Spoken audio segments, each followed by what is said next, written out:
कुठे जागेपणी तुले असं सपन पडलं, असं सपन पडलं. वाजवा टाळा, कशाला लपत छपत वाजवत, बिंदास जे काही करायचं ते बिंदास. आणि असं मन स्थिर करण्यासाठी ध्यान धारणा, मेडिटेशन, श्वासावर लक्ष केंद्रित करणं एवढं तुम्ही करा. आणि चुकून माझं प्रोफेसर TR पाटील सरांचं नाव घ्यायचं राहिलं होतं. आमचे गोवर्धन आवटे सर यांच्याशी माझं कनेक्शन होतं. आणि सगळं त्या सगळ्यांचे आणि प्राचार्य शिंगोळे सरांचे, आपल्या संस्थेचे अध्यक्ष, इथे जे भाऊंचे नातू आहेत त्यांचेही आणि सगळ्या शिक्षकांचे मनापासून आभार मानून इथेच थांबतो. धन्यवाद. बोला बोला. मला शायर, मैं तो शायर तो नाही, माहितीये का ना ते? खरंच ना, मला शायरी नाही. थांबा थांबा, गडबड आहे गडबड आहे, ऐका ऐका जरा. काय प्रेमभंग वगैरे व्हायच्या अवस्थेला आहे का? हा, म्हणजे मला त्याची अवस्था तर तशीच वाटायला लागली.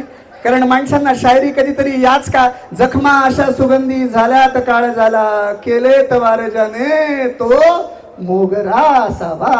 काय मोगरा आहे, गुलाब आहे, धोतरा आहे, काटेरी फुले, काय?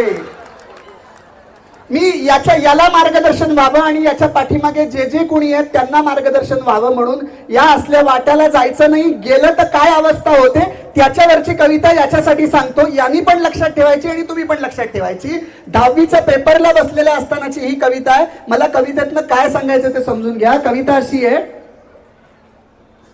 एसएससी मी बसलो होतो प्रथम परीक्षेचं, एसएससी मी बसलो होतो प्रथम परीक्षेचं, एकाग्रतेनं पेपर सोडवा आदेश उपदेश, घंटा पहिली पेपर पहिला क्षण औत्सुक्याचा, माझ्या पुढती नंबर होता शुभदा जोशीचा, मानेला ती हिसडा देऊन, मानेला ती हिसडा देऊन नकळत सवयीनं लिहू लागली पेपर मधली पानावर पाने.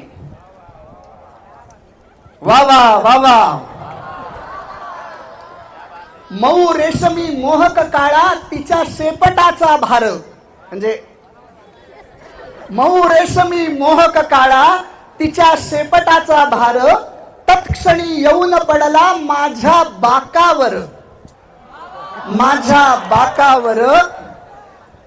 3 तासही एक चित्त मी, 3 तासही एक चित्त मी तिच्या शेपटात, एक शब्दही लिहिला नाही उभ्या पेपरात, एक शब्दही लिहिला नाही उभ्या पेपरात. शेवटची ती घंटा झाली, शेवटची ती घंटा झाली, आलो भानावरी, शेवटची ती घंटा झाली, आलो भानावरी. तेव्हा कळले आपुले जगणे गावी खेड्यावरी, तेव्हा कळले आपुले जगणे गावी खेड्यावरी. थांबा जरा, इथं येतो ना, पुढचं कडवं इथून ऐकतो.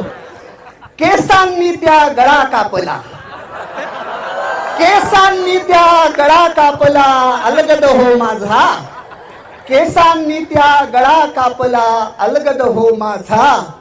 परी बैलांच्या पिळत शेपट्या जगतो हा राजा, परी बैलांच्या पिळत शेपट्या जगतो हा राजा.